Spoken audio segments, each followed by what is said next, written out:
Tiểu FL Studio tutorial yang kron le thei toy he exam te kan nei vyang exam mop ma chain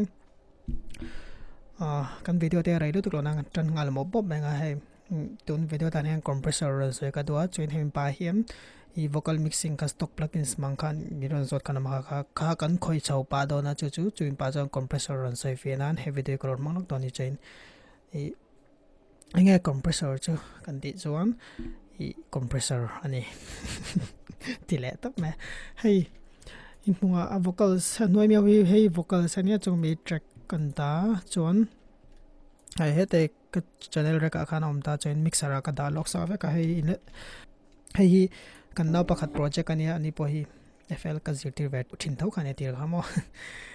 te du chain hey hi pakhat le chu copyright claim em lo tura ngai la him himi la himi nga himi o khami la kha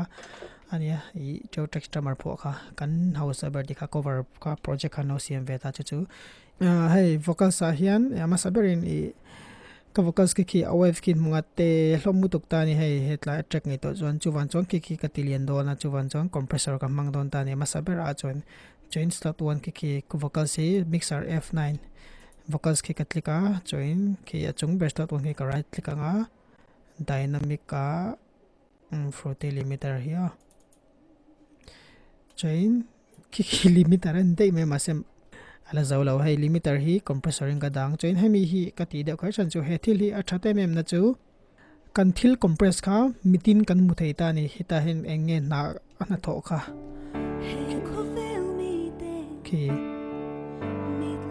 ki tuna hemi wai fin ta ni vocal si join tuna sa hi Jenny nia kan venga mi mo sai them dau mai ha video pe lo en le ka ringa du lo fio me thi ma sai ka manga ama hi sinat core member mo sinat core soprano bon lu to ko ne do mai ha join hey compressor kan ti chon chu ka sai thiam da ber chon mi zo tong chon mon mang ber chon kan song te no ni chu he ai te hian kan song te le don ma se chu kan ti ring le don thawa chu ki mi hi away from ki ka ti lian lok nga ki khin ta he tai lo en lok le la mixer hi pai mo em to shela hey away from mi mo hei ka song te don ta ni he a ring lu tuk lai big te om ta chu compressor in na tho ber chu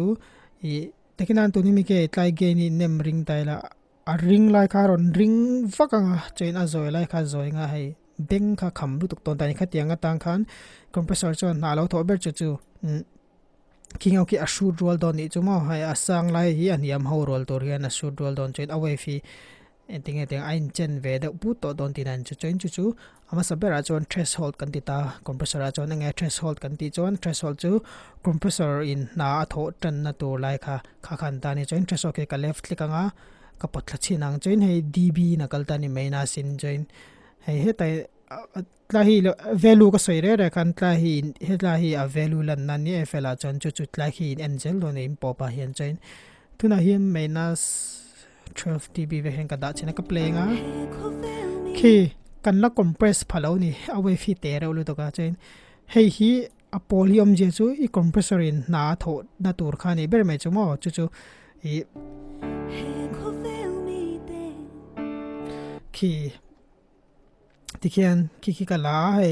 atea aron lian ate le tani chain ki compressor kan ka shoot roll tu ta chu compressor ka potla le she tanga he ki teng ve khan asang lai ho bi ki mongai ho chain tikhian compressor hi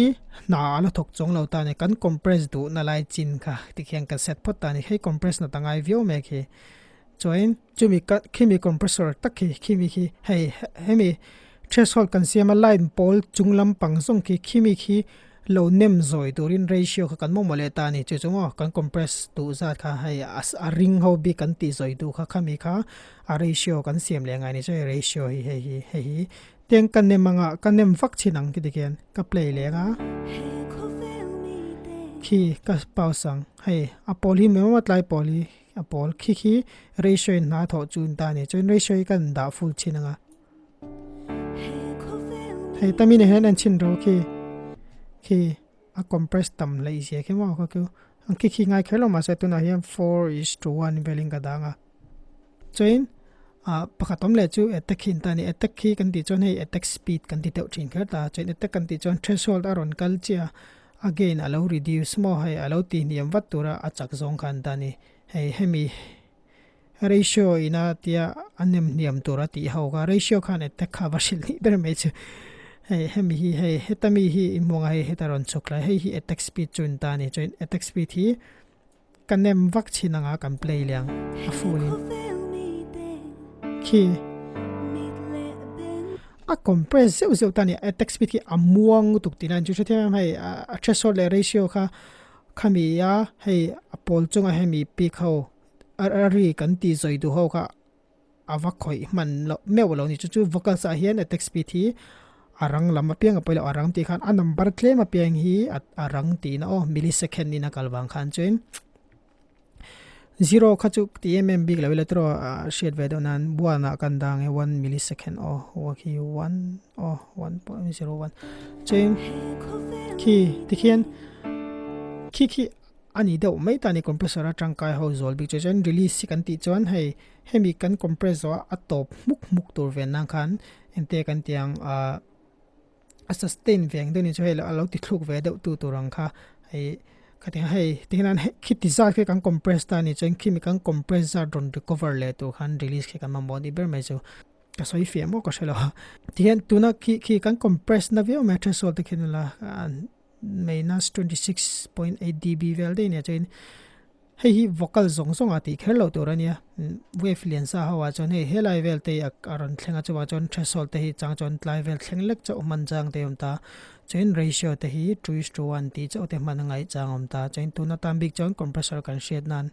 ki minus 28.2 ani mo kimi hi ka mang ta ni chen ka play lenga chonin heta hi chon a shed overload ta hetlai hawa hian chu vocal su kan shep hame olo ni tro kan shep halawang to pani mai ni chen ki i kimi zong ki threshold te ratio te attack speed te siam zo to nu khan ki tikhian azoi ta dei ta ni chen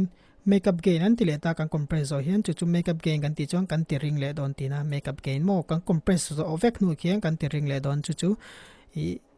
tips pakhat chu hei in vetrin the goring youtube vela hian tinga chuan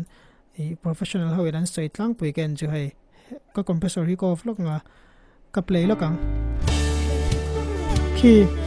15 borvel tai borvel hi ki tai borvel ki compressor te lo kana holta ka compress nu hian atla niam don ta ni hei tai vel de he ta tang hian ta hen ta ni chain tata ken makeup gain chu hei helai gain hi compressor mi gain hi kanem down ta ni chain kanem dot chinango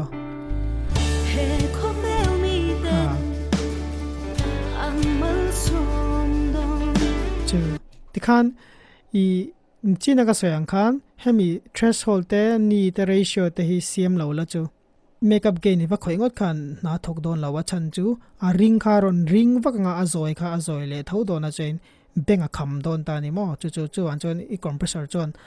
azoi le a ring kha alo shoot dola chain chumi a shoot rol chu output kha kan mukhan me ta chu a clear em me ni ka a clear te me ta ni chain ki I compressor na tho chu ni do me ta chain I output kan she the nan ki tunami wave le compressor output hi she the nan kan te anoi hian kaloda chinanga output chain o ki tikhian kan hunga chungami hi kan compress ma dang khan ta engeri chule kan compress ma dang a ki khin ta chain anoi mi hi kan compress to nu chain ka compressor hi tami ko fanga khan ko chinanga kan play ang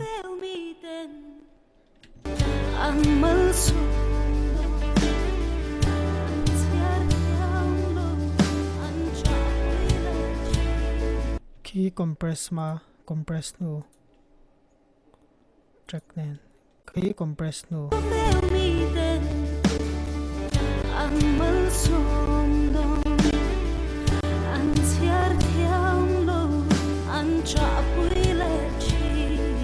เชิดทุกๆมาว่ามักว่าก็ปอยเชิดไปกันเลยเองก็ปอยจนสิกิที่แข่งกันจะต่อตานี่จนคอมเพรสเซอร์น่ะต่อจุดที่ขันเดี๋ยวไม่ตาอีกันวิดีโอเตอร์อะไรทุกโลนันที่ขันอีคอมเพรสเซอร์บิ๊กจุดที่ขันตาเซ่จนอีเรา try out เวลละเราติดเวชินุละจนเฮมิโซเฮียนอีคิวติแต่เงี้ยอีS sound small cutting soundไปเทรนดันติแต่ these are มันดันจุดจุด stock plugins ก็ติดดังค่ะ